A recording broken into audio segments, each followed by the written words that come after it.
नमस्कार। Political lens की चुनावी चर्चा में आपका स्वागत है। आज फिर से हम लोग जिस विषय पर चर्चा करने जा रहे हैं वो बिहार विधानसभा से संबंधित ही है। इस बार हम जिस विषय पर चर्चा करेंगे वो सबसे व्यापक रूप से पूरे बिहार में जिसने चुनाव के माहौल को अपने अंदर समेट लिया था, उन विषयों पर चर्चा करेंगे। उनमें से कौन कौन से प्रमुख कारक ऐसे रहे जिस पे ये चुनाव का निर्धारण हुआ, चुनाव की जीत हार उस पर ही तय होगी। जनता ने अपना कैसा मन बनाया है ये तो अब 14 तारीख को ही पता लगेगा। तो विशेष मुद्दे जो रहे थे वो रोजगार से संबंधित थे, फैक्ट्री कल कारखाने से संबंधित थे। इसमें एक विकास का मॉडल भी आया था कि किस प्रकार के समावेशी विकास का क्या मॉडल अपनाया जाए। स्कूल, कॉलेज, रोड, नली गली, पुल पुलिया और इस सब के इतर सबसे बड़ी समस्या थी पलायन की। आपको एक बात बता दूं, पलायन कोई नई चीज़ नहीं है, ये कोई नई पद्धति नहीं है। ये कभी अच्छे स्वरूप में भी है और बुरे स्वरूप में भी है। मैं आपको कुछ उदाहरण देता हूँ। महात्मा बुद्ध राजा के पुत्र थे, स्वयं राजा भी थे। पलायन, उनका जन्म कहाँ हुआ, कार्यस्थली कहाँ हुआ, ज्ञान प्राप्ति कहीं और हुआ और पूरे विश्व में उन्होंने बौद्ध धर्म को फैलाया। सिकंदर कहाँ से पलायन करके किस देश पे आक्रमण करने को चला और कहाँ कहाँ तक पहुंच गया। सम्राट अशोक, इसने सब कुछ जीत लिया कलिंगा युद्ध के बाद और फिर पलायन करने के लिए कहाँ गया, श्रीलंका में, बौद्ध धर्म के प्रचार के लिए। यह भी एक प्रकार का पलायन ही है। मोदी जी स्वयं गुजरात से पलायन करके दिल्ली आ चुके हैं। देश के इंजीनियर, आईआईटी आईआईएम से पढ़ने वाले इंजीनियर और एमबीए ग्रेजुएट्स पलायन करके विदेशों की ओर चले जाते हैं। एम्स से निकले अधिकतर डॉक्टर मैंने देखे हैं कि वो विदेश का रुख कर लेते हैं।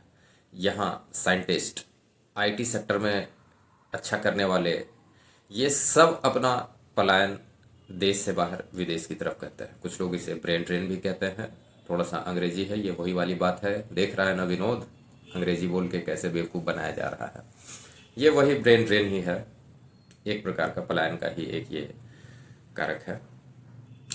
अब आप कुछ मॉडल्स को समझें। दुबई, दुबई मॉडल ही आधारित है पूरे पलायन के ऊपर। समूचे विश्व से, खास करके भारत से पहुंचने वाले काफ़ी लोग वहां गए हैं।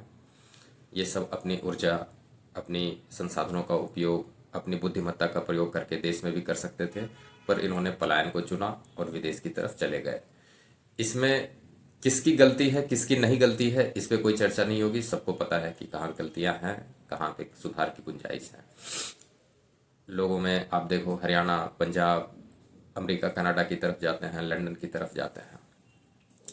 जब मानव सभ्यता का विकास हुआ था ना, पलायन तब से ही चल रहा है। लोग पहले गुफाओं में, कंदराओं में, पहाड़ों पे रहा करते थे, वहाँ से खेतों की तरफ आए, समतल जमीन की तरफ आए, पलायन करके खेतीबाड़ी शुरू करी। इसके बाद फिर ये गांव बसाया इन्होंने, गांव से शहर की तरफ गए, शहर से महानगर की तरफ गए, महानगर से विदेश की तरफ गए। अब विदेश से ये पलायन करके चांद और मंगल पे पहुंचने की बात कर रहे हैं। तो पलायन मुझे लगता है कि ये अच्छी भी चीज़ है, बुरी भी चीज़ है। बुरी तब हो जाती है जब आपका पलायन मजबूरी में होता हो, जब आपके लिए कोई रास्ता, सारे दरवाजे बंद होते हैं और आप कहीं पलायन करके अपने लिए कुछ आधारभूत व्यवस्था बनाने के लिए, अपनी सारी ज़रूरतों को पूरा करने के लिए जब आप पलायन करते हैं तो वो बुरा है। बाकी वही विनोद वाली कहानी है, दिल्ली से लोग लंदन जाएंगे, पलायन करेंगे, वो अच्छा पलायन माना जाता है। लेकिन अगर आप गांव से शहर की ओर आओ तो ये पलायन अच्छा नहीं माना जाता है। खैर, मैंने काफ़ी देखा है, हरियाणा पंजाब से यहाँ काफ़ी फैक्ट्रियाँ भी है, अच्छा खेती का भी बहुत बढ़िया माहौल है। सब कुछ होते हुए भी लोगों में ऐसी क्या बात है जो ये पलायन करके कनाडा जाने की इच्छा हमेशा से अपने दिल में बसा के रखते हैं।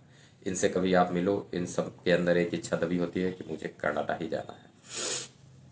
ठीक है, पलायन मेरे हिसाब से बहुत बड़ा इतना मुद्दा नहीं है। इसके पीछे जो कारक हैं उसको पकड़िए। जब आप अपना वोट दारू की वजह से बेच देते हैं, 1000, 2000, 500 रुपये में बेच देते हैं, जब आप अपनी जाति वाले उम्मीदवार को वोट देते हैं, आप नामी गिरामी बॉलीवुड हस्तियों को बिना जाने पहचाने सांसद और विधायक बनाते हैं, तो फिर आपको आपके नसीब में ये पलायन ही आएगा। फिर शिकायत भी मत कीजिए सरकार से कि सरकार कुछ नहीं करके दे रही है। आपने अपना, जब आपके पास हर 5 साल में एक बारी समय आता है, आप ऐसे लोगों को चुन सकते हो, लेकिन आप स्वयं नहीं चुनते हो। तो कृपया करके पलायन के लिए सरकार को जिम्मेवार न ठहराएं। आप स्वयं जिम्मेवार हैं, आप स्वयं उसमें सुधार लाएं। जब आप नई चीज़ों का सृजन करते हैं, वो आप अपने बलबूते करते हैं, तो आप नए रोजी रोजगार का भी सृजन कर सकते हैं। आप में वो बुद्धिमत्ता है। आप सरकार से आस लगाए बैठे और फिर 5 साल बाद जाके वोट 500 रुपये की दारू की बोतल और जाति वालों को दे दें और फिर सरकार से शिकायत करें, ये मुनासिब नहीं है। तो पलायन करते रहिए, अगले चुनाव तक का इंतजार करिए। तब तक देखिए, शायद आपके कल कारखाने कहीं भविष्य की गर्त में छिपे हों, कभी ज़मीन पे वो उतर आए। चलिए, तब तक के लिए आपको पलायन मुबारक हो। नमस्कार।